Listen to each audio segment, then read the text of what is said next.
fried chicken. Then an idea floated into my head. Get these memories down on paper while I could.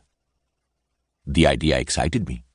That night I could not sleep, so I got up, grabbed a sheet of paper, and began to write. The words poured out of me, the childhood joys and scrapes, the times in Afghanistan when I feared I would not live to see the sun at the end of the day. Some faces came up again and again in my mind. They belonged to the several Gurkha brothers I lost, dear friends who stood shoulder to shoulder with me in the heat of battle.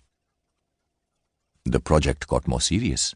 In spare moments and during those sleepless nights, I sat in front of my computer and built a bigger and bigger picture of my life. This book is the result. It is a tribute to my family and the wonderful upbringing they gave me. It is a memorial to brave friends who fell in the killing fields of Afghanistan. It is the story, above all, of a boy from a simple background who laid his life on the line for his adopted country and his Gurkha brothers. In the battlefield scenes, I do not try to give a wider military or historical perspective. They are how I remember them, how they looked and felt at the time, with the bullets flying and the adrenaline pumping.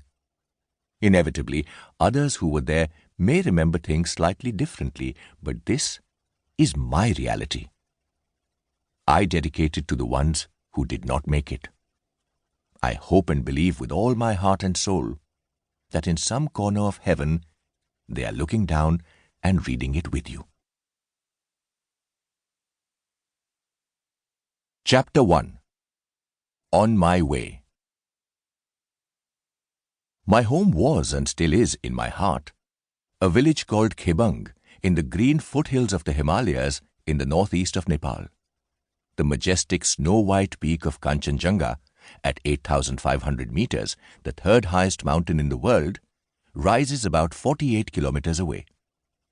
Our little community of fewer than 2,000 people lived in colorful wooden houses, surrounded by forests of tall trees and rhododendrons that are far bigger and wilder than the rhododendrons you get in the UK. I liked to explore these forests. Sometimes it was just to play with friends from the village, looking for insects and fruit, and scaring each other with stories of the ghosts who lived in the trees. But I also had important family tasks to perform in the forest. I collected firewood and mushrooms, and I took the family's goats and cows there so they could graze on the grasses and plants. On these outings, I went deeper and deeper into the forest, exploring unfamiliar areas. I would frequently lose my way and lose track of the animals, who liked to push on in search of lusher vegetation. Sometimes it took me a long time to find them. On one occasion, I had been looking and calling for hours, and it was getting dark. The forest at night was not a place where anyone went willingly. Evil spirits emerged, looking for boys like me to harm. I was so fed up and scared that I just sat down among the trees. I put my head in my hands and cried, imagining the bad ghosts, imagining having to explain to my parents that I had lost the cattle, if I lived long enough to tell the tale.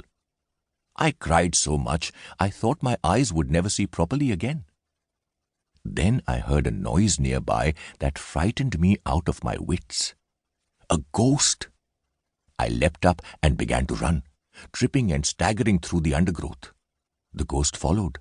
I could hear it. I risked a look back and saw the cattle following me. I had been running from exactly what I was looking for. From that moment, I felt a bond with the cattle, and I believe they felt a similar attachment to me. Every day they would wait patiently for me to come, their ears pricking up as I approached. We had some real adventures together.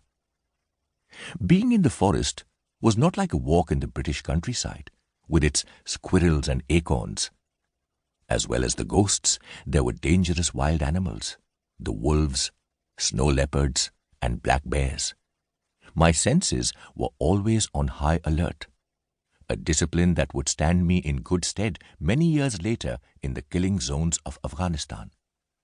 At the same time, I had my trusty